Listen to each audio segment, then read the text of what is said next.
দিল্লির আকাশের বুক চিরে দাঁড়িয়ে আছে পৃথিবীর সব থেকে উঁচু ইটের তৈরি মিনার, কুতুব মিনার। এর পাথরে ঢাকা শরীরের খাঁজে খাঁজে খোদাই করা আছে এক কৃতদাসের সুলতান হয়ে ওঠার অবিশ্বাস্য ও রোমাঞ্চকর কাহিনী।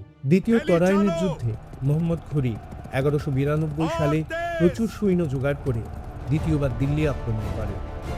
তার কাছে ছিল এক বিস্ময় যুবা সেনাপতি, এক আঙুল কাটা কৃতদাস যার নাম কুতুবউদ্দিন। আর আঙুল বা হাত ভাঙা ছিল বলে আইবক ইসিল থেকে তার নাম হয় আইবক, কুতুবউদ্দিন আইবক। এই সেনাপতি দ্বিতীয় তরাইনের যুদ্ধে তার চতুরতায় ও বীরত্বে পৃথ্বীরাজ চৌহানকে পরাজিত করেন। ঘুরি তার এই কৃতদাস সেনাপতিকে দিল্লি শাসনের ভার দিয়ে ফিরে যান আফগানিস্তানে। ভারতে প্রতিষ্ঠিত হয় দাস সুলতান অর্থাৎ মামলুক বংশ। তার বিজয়ের স্মারক হিসেবে 1199 সালে কুতুবউদ্দিন ভিত্তিপ্রস্তর স্থাপন করেন এক মিনারে। যদিও এই মিনারটি আসলে আমরা যেমন জানি তার বিজয়স্তম্ভ, বাস্তব কিন্তু অন্য কথা বলে। এটি তৈরি করেছিলেন আইবক তার ধর্মগুরু দিল্লির আরেক কুতুবউদ্দিন অর্থাৎ সুফি কুতুবউদ্দিন বখতিয়ার কাকির নামে, যিনি ছিলেন এক চিশতিয়া তরিকার সাধক। গঠনশৈলী ও উপাদানের দিক থেকে এই মিনার স্থাপত্যকলা ও প্রযুক্তির বিস্ময়। এর ভিতরের মূল গাঁথনি ইটের হলেও বাইরের আবরণ আইবক গড়িয়েছিলেন লাল বেলে পাথর দিয়ে। প্রথম তলা তৈরির পর আইবকের মৃত্যু হলে তার উত্তরসূরি জামাতা ইলতুৎমিশ উপরের আরও 3টি তলা সম্পূর্ণ করেন।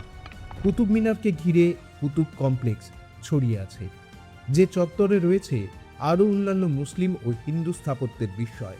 প্রাঙ্গণের একপাশে রয়েছে ইলতুৎমিশের সমাধি, রয়েছে 4th শতাব্দীর এক বিজয়স্তম্ভ, যা কিনা হিন্দু গুপ্ত সম্রাট চন্দ্রগুপ্ত দ্বিতীয় বা বিক্রমাদিত্যের বঙ্গদেশ ও ব্যাক্ট্রিয়া বিজয়ের ইতিহাস আজও আমাদের শোনায়। যে লোহার স্তম্ভে 1600 বছরেও জং ধরেনি। আছে অসমাপ্ত আলাই মিনার, যা ছিল আলাউদ্দিন খিলজির কুতুব মিনারের চেয়েও বড় মিনার গড়ার স্বপ্ন, কিন্তু প্রথম তলা গঠনের পরই পরিত্যক্ত হয়ে পড়ে আছে। আছে 27টি হিন্দু মন্দির ভেঙে তার স্থাপত্য দিয়ে গড়া কুওয়াত উল ইসলাম মসজিদ। কিন্তু সবচেয়ে বড় বিস্ময়, কুতুব মিনার তার ইতিহাসে তিনটি বড় বিপর্যয়ের সম্মুখীন হয়েও, প্রায় ধ্বংস হয়ে গিয়েও আজও মাথা তুলে দাঁড়িয়ে আছে। 1368 সালে প্রথমবার এক ভয়ানক বজ্রপাতে মিনারের উপরের তলা ভেঙে গুঁড়িয়ে যায়। সুলতান ফিরোজ শাহ তুগলক তৎকাল শুধু এর সংস্কারই করেননি, ভেঙে যাওয়া অংশের বদলে আরও নতুন তলা যোগ করেন। এই অংশেই প্রথমবার লাল বেলে পাথরের সাথে সাদা মার্বেল ব্যবহার করা হয়। এরপর 1503 সালে প্রবল ভূমিকম্পে মিনারটি ফের ক্ষতিগ্রস্ত হলে তৎকালীন সুলতান সিকান্দার শাহ লোদি এর দ্বিতীয় পর্যায়ের সংস্কার করেন। তৃতীয় এবং সবচেয়ে বড় বিপর্যয়টি ঘটে 1803 সালে 1 আগস্ট, অর্থাৎ 300 বছর পর। এবারও প্রবল ভূমিকম্পে মিনারের শীর্ষভাগটি ধসে পড়ে। 1828 সালে ব্রিটিশ মেজর রবার্ট স্মিথ ও ব্রিটিশ আর্মি এর ব্যাপক সংস্কার করে চূড়ায় একটি গম্বুজ বা কুপোলা বসিয়ে দেন। কিন্তু স্থাপত্য শৈলীর সাথে বেমানান হওয়ায় 1848 সালে লর্ড হার্ডিঞ্জ সেটি নামিয়ে ফেলার নির্দেশ দেন, যা আজও কমপ্লেক্সের এক কোণে স্মিথস ফলি বলে পড়ে আছে। সব বিপর্যয়ের ঊর্ধ্বে উঠে মিনারটি পৃথিবীর বিস্ময় জাগিয়ে আজও মাথা তুলে দাঁড়িয়ে আছে। বিস্ময় আরও আছে এর পরতে পরতে। এর গায়ে যে লিপি লেখা আছে, অনেকে মনে করেন তা পোড়া মাটি বা টেরাকোটার কারুকার্য, কিন্তু আসলে তা বেলে পাথরে খোদাই করা সূক্ষ্ম ও নিপুণ কারুকার্য, যাকে দেখতে টেরাকোটা বলে মনে হয়। নিচের তলা পাথরে খোদিত লিপি মূলত প্রাচীন আরবি কৌণিক লিখন শৈলী কুফিকে।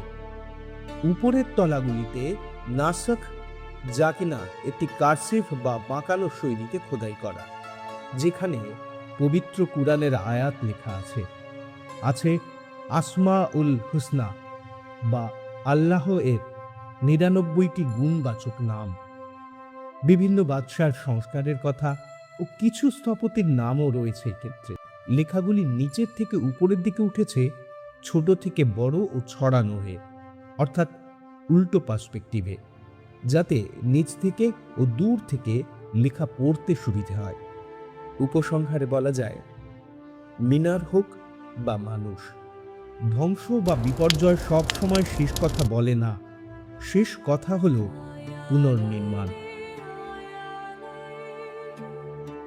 যা কিছু দীর্ঘস্থায়ী হয় তাকে শত বিধ্বংসী আঘাতের ক্ষত বুকে বয়েও নিজের সংস্কারের মাধ্যমেই আবারও মাথা তুলে বাঁচতে শিখতে হয়।